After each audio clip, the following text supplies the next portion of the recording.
Shalom Bacha, Shakadosh Baruch Hu, il vous donne la santé et la joie, la prospérité, Be'ez Hashem. Voilà, malheureusement, beaucoup des fois, on a cru que Mashiach, il allait venir pendant le Corona, on était sûr qu'il allait venir. On sortait plus de la maison, on a vu le monde changer. Et malheureusement, il n'est pas venu. Combien des fois on a cru que ça y est, ça va venir avec la guerre, la Russie, avec l'Ukraine, avec les menaces des armes atomiques, l'Iran, avec la Corée, avec tout ce qu'on entend à gauche et à droite, et chaque fois on dit ça y est, c'est la fin du monde. Et on voit que rien ne se passe. Alors quoi, qu'est-ce qu'il faut faire? Pourquoi des fois j'entends cette réflexion, cette remarque des gens, et je leur dis, écoutez, le Rambam me dit, même s'il ne vient pas, on l'attend, je l'attends. Baba Saleh alav shalom, il a cru qu'il allait le voir. Mon père alav shalom, il comptait les heures et les jours, et chaque jour il disait, ça y est, ça va venir, ça va arriver, et il n'a pas vu. Non, il ne faut pas qu'on perde l'espoir. L'espoir, chaque fois que il nous donne un espoir, et après, on a l'échec. Mais il ne faut pas voir ça comme échec. Il faut avoir la émouna au Akadosh Baruch Hu.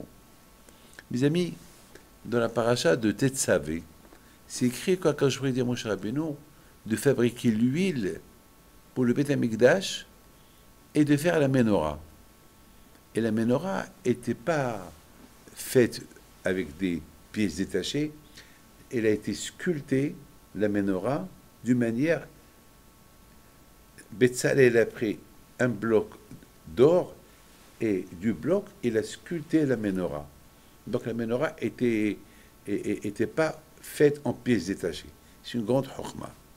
Alors moi, ma question était, pourquoi Hachem n'a pas dit à Moshe Rabbeinu de fabriquer la menorah après l'huile? Qu'est-ce que je veux faire avec l'huile s'il n'y a pas la menorah? La menorah, c'est le plus important. La menorah après l'huile. Et s'il n'y a pas... C'est comme ça, la logique, elle est comme ça. On ne va pas fabriquer l'essence, je ne vais pas acheter une bouteille d'essence s'il n'y a pas de voiture. Tout d'abord la voiture, après je cherche l'essence. C'est comme ça. Je ne vais pas acheter la nourriture si je n'ai pas de marmite à la maison. C'est comme ça. La bouteille, il faut savoir une chose, que l'huile, elle représente la neshama. Hachemen, c'est les mêmes lettres de Neshama, l'âme. Et l'âme, elle est déjà prête, elle est déjà fabriquée. Elle fait partie d'Hachem, l'âme. Le corps, elle a été créée après l'âme. L'âme, elle n'a pas été créée, puisqu'elle existe toujours. Et le corps, lorsqu'Hachem il a créé le corps, il a créé le corps d'un seul bloc. Il n'a pas créé le corps en pièces détachées. D'un seul bloc. Donc c'est ça ce que Hachem il dit à Moshe Rabbeinu, que l'âme, le shemen, l'huile et la menorah, le corps, il faut les réunir les deux avec la Torah. Et c'est la raison pourquoi quand il a dit, il a parlé de l'âme, du shemen, et après il a parlé de la construction de la menorah. Et après, il faut les allumer, la Torah. Mes amis, Titus, il n'était pas bête. Il a vu que les Juifs, ils attendent Mashiach. Une fois qu'il a détruit le Beth Amikdash, les Juifs, on ne peut pas les détruire. Ils ont toujours l'aïmouna qu'ils vont venir les jours meilleurs. Maintenant, c'est la fin d'Israël, c'est la destruction du temple. Tous les Juifs sont partis en exil. Les Grecs, les Romains, ils ont tué plein de Juifs. Mais Titus, il sait que le Juif, il a toujours l'espoir. L'espoir qu'un jour, ils vont venir des bons moments, des meilleurs moments. Mashiach, il va venir. Alors, qu'est-ce qu'a fait Titus? Il a pris la menorah. Il a pris à Rome. L'arc de triomphe de Titus, on voit là-bas sculpter la menorah. Ça veut dire que pour Titus, il n'y a pas de Mashiach. Il n'y a rien à espérer il n'y a rien à attendre, il n'y a plus de Torah, il n'y a plus de corps, il n'y a plus de judaïsme, il n'y a plus rien.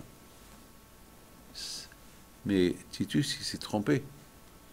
Parce que, déjà, le corps, il représente la Ménorah.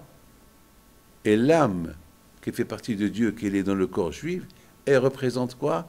Ben, elle représente l'huile. Et la Torah, c'est la lumière.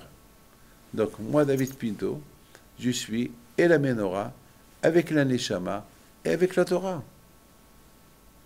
Et Titus, il a cru qu'il me l'a planté dans son arc de triomphe. Non, je suis là. Je donne des cours de Torah toujours. C'est lui qui a perdu.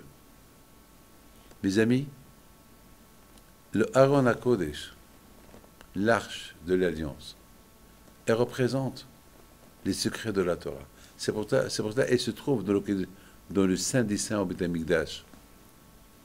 Et, bien sûr, la Ménorah, elle était en dehors du Saint des Saints, de Kodesh HaKodeshim. Elle représente la Torah écrite, et le Aaron HaKodesh représente la Torah, les secrets de la Torah orale. La Torah orale, c'est pas tout le monde qui peut la comprendre. Mais on peut comprendre la Torah écrite, la Ménorah qui représente la Torah écrite. Lorsqu'on l'allume, et on a la Emouna, en Hakadosh Baruch Hu, de l'âme que nous portons, et nous avons la Emouna dans la Torah qui nous a donné, et on croit beaucoup en lui. Alors, à travers l'âme, à travers le corps que nous avons, on découvre même les secrets de la Torah. Et bien, Hashem, avec les secrets de la Torah, le Bishma dit que Mashiach va venir. Les secrets de la Torah, c'est pas tout le monde qui peut les comprendre. Mais le plus important est, et tu comprends déjà ce que toi tu représentes. Si tu comprends ce que toi tu représentes, alors Akash va t'aider même à comprendre les choses que tu ne comprends pas. Que Akash protège et par les écoutes de Bishma Bayahai et Rabbi Bimal, soit avec vous, Amen. Que Dieu vous protège, Amen.